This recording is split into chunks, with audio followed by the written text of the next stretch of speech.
Bismillahirrahmanirrahim. Assalamualaikum warahmatullahi wabarakatuh. Alhamdulillahilladzi ja'ala syahra Ramadan sayyidus syuhuri wa farrada alaina bisawmi fihi. Wassalatu wassalamu ala habibina wa syafi'ina Muhammadin wa ala alihi wa sahbihi ajma'in, amma ba'. Alhamdulillah, saudara-saudaraku sekalian, marilah kita senantiasa memanjatkan puji dan syukur kita atas kehadirat Allah Subhanahu wa Ta'ala, sehingga alhamdulillah kita masih dipertemukan dengan bulan suci Ramadan pada tahun ini. Begitu pula salawat beserta salam kita curahkan kepada junjungan kita Nabiullah Nabi Muhammad sallallahu alaihi wasallam. Saudara-saudaraku sekalian, bulan suci Ramadan merupakan bulan diturunkannya Al-Quran. Syahrul Ramadan alladzi unzila fihi Al-Quran. Bulan suci Ramadan adalah bulan yang diturunkannya Al-Quran. Apa Al-Quran itu? Al-Quran menurut ilmu usul fikih dikaji di dalamnya, Al-Quran adalah kalamullah. Kalamullah artinya adalah kalam Allah, merupakan perkataannya Allah. Al-Munazzila yang diturunkan ala Muhammadin kepada Nabi Muhammad biwasitati Jibril, dengan wasiat atau perantara melalui malaikat Jibril. Saudaraku, segala sesuatu yang berhubungan dengan Al-Quran maka insya Allah akan mendapatkan sisi yang mulia di sisi Allah Subhanahu wa Ta'ala maupun manusia. Nabi Muhammad sallallahu alaihi wasallam merupakan pemimpin para nabi, dan malaikat Jibril merupakan pemimpin penghulu para malaikat. Kemudian apa fungsi daripada Al-Quran itu? Dijelaskan di dalam Al-Quran adalah hudal linnasi, yaitu sebagai petunjuk bagi manusia, wa bayyinatin minal huda, dan penjelasan mengenai petunjuk-petunjuk yang telah diberikan, wal furqan, dan sebagai pembeda antara hak dan yang batil. Jadi saudaraku sekalian, Al-Quran memiliki fungsi sebagai pedoman hidup kita, dan bagaimana kita menjadikan Al-Quran itu sebagai pedoman hidup kita apabila kita tidak mengetahui arti atau maksud daripada ayat tersebut. Maka daripada itu, di dalam ilmu agama terdapat namanya ilmu tafsir, khususnya tafsir Quran, untuk menafsirkan atau menjelaskan ayat-ayat tersebut. Maka insya Allah pada kesempatan kali ini saya akan menyampaikan tafsir atau penjelasan mengenai Quran Surah Al-Baqarah ayat 183. Pada suatu hari, sebulan sebelum bulan suci Ramadan, yaitu bulan Sya'ban, pada hari Senin tahun kedua Hijriah, telah diturunkan ayat suci Al-Quran. Wa qala azza wa jal, a'udzu billahi minasyaitonir rajim, bismillahirrahmanirrahim. Ya ayyuhalladzina amanu kutiba alaikumus siyam kama kutiba alal ladzina min qablikum la'allakum tattaqun. Saudaraku sekalian, ayat ini merupakan ayat madaniyah. Apa yang dimaksud dengan ayat madaniyah? Ayat madaniyah sebagaimana telah dijelaskan di dalam ilmu usul tafsir. Jadi, teman-temanku sekalian, ilmu agama bukan hanya sekedar ilmu agama saja, akan tetapi di dalamnya terbagi-bagi menjadi beberapa ilmu. Salah satunya yaitu ilmu usul tafsir. Di dalam ilmu usul tafsir jelaskan yang dimaksud dengan ayat madaniyah yaitu adalah ma unzila ba'dal hijrah, adalah ayat yang turun setelah Nabi hijrah. Marilah kita bahas satu persatu mengenai ayat ini. Bismillahirrahmanirrahim. Ya ayyuhalladzina amanu. Ayat ini dimulai dengan harfun nida. Ya merupakan harfun nida. Di dalam Quran atau di dalam kaidah bahasa Arab, harfun nida di sini secara singkatnya adalah huruf yang bermakna memanggil. Ya, wahai. Ya ayyuhalladzina, alladzina berarti semua kalangan dipanggil, laki-laki maupun perempuan. Tidak seperti salat Jumat yang memang dikhususkan hanya untuk laki-laki. Ya ayyuhalladzina amanu, wahai orang-orang yang beriman. Jadi Allah Subhanahu wa Ta'ala mempusatkan panggilan ini kepada orang-orang yang merasa dirinya beriman, baik itu imannya kuat maupun sedang dan maupun yang lemah. Allah tidak peduli, akan tetapi Allah inginkan bahwa kita itu beriman.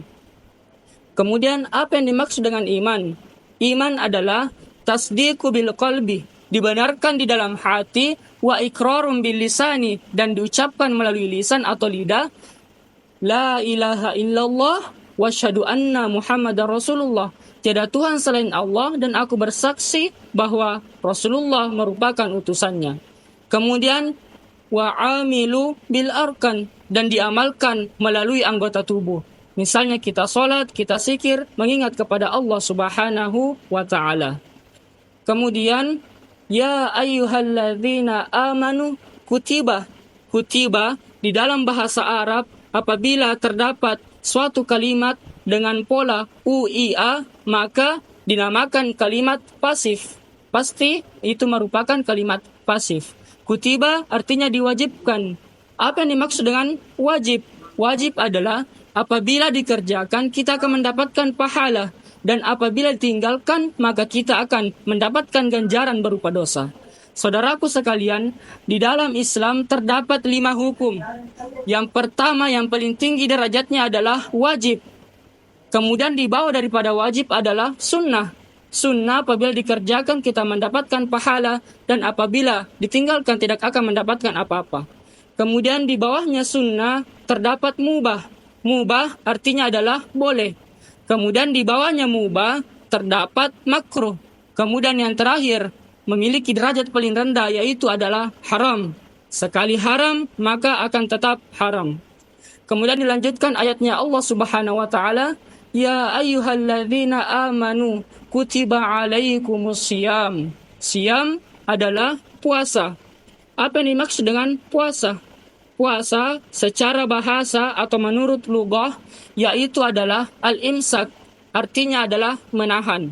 Menahan dari apa? Yaitu menahan dari segala sesuatu yang dapat membatalkan puasa, mulai daripada terbitnya matahari hingga terbenamnya matahari pada waktu maghrib. Kemudian masih banyak yang bertanya, apa fungsi daripada puasa itu? Ada hadis yang menjelaskan bahwa man shoma ramadhana imanan wahtisaban ghufira lahu ma taqaddama min zambi. Kata Nabi, kata Rasulullah sallallahu alaihi wasallam, man shoma Ramadan, barang siapa yang berpuasa pada bulan suci Ramadan, imanan karena ia percaya, karena iman, wahtisaban, dan benar-benar hanya mengharapkan rahmatnya, ridhonya Allah Subhanahu wa taala. Kata Nabi, ghufira lahu, dimaafkan ma taqaddama min zambi, dimaafkan segala dosa-dosanya yang telah lalu. Inilah sebabnya ketika ayat ini turun, semua yang mendengarkannya itu merasa bahagia. Mengapa ia tidak bahagia? Bayangkan, 11 bulan ia berbuat dosa, tiba waktu Ramadan, apabila ia betul puasanya, maka dihapuskan 11 bulan dosanya yang telah lalu. Kemudian, kama kutiba alal ladzina min qablikum, seperti halnya kami telah mewajibkan puasa seperti umat-umat terdahulu. Jadi, puasa itu memang telah dilaksanakan oleh umat-umat terdahulu. Seperti umat Nabi Daud. Puasa Nabi Daud yaitu hari ini puasa, besoknya buka, kemudian lusanya puasa lagi. Akan tetapi cara pelaksanaan puasa kita berbeda. Kemudian dilanjutkan oleh Allah Subhanahu wa taala, ya ayyuhalladzina amanu kutiba alaikumus siyam kama kutiba alal ladzina min qablikum la'allakum tattaqun. Kemudian tujuan akhir daripada puasa yaitu adalah agar kita bertakwa. La'allakum tattaqun, agar kamu bertakwa. Apa yang dimaksud dengan takwa?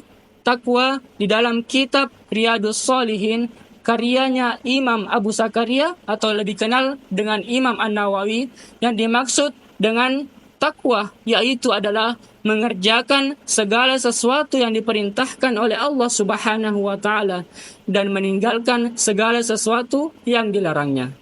Jadi saudaraku sekalian, agama kita ini tidak menghendaki kita kepada kesulitan. Yuridullahu bikumul yusra, sesungguhnya Allah itu menghendaki kita kepada kemudahan. Wala yuridu bikumul usar, dan tidak menghendaki kita kepada kesulitan. Jadi inti daripada agama itu hanya 2, sangat simpel. Yang pertama yaitu lakukan, do it. Kemudian yang kedua yaitu tinggalkan, or leave it. Agama itu hanya 2. lakukan dan tinggalkan. Saudara-saudaraku sekalian, mungkin inilah yang dapat saya sampaikan pada kesempatan yang penuh berkah ini. Semoga dapat bermanfaat bagi kita semua. Kurang dan lebihnya mohon dimaafkan. Wassalamualaikum warahmatullahi wabarakatuh.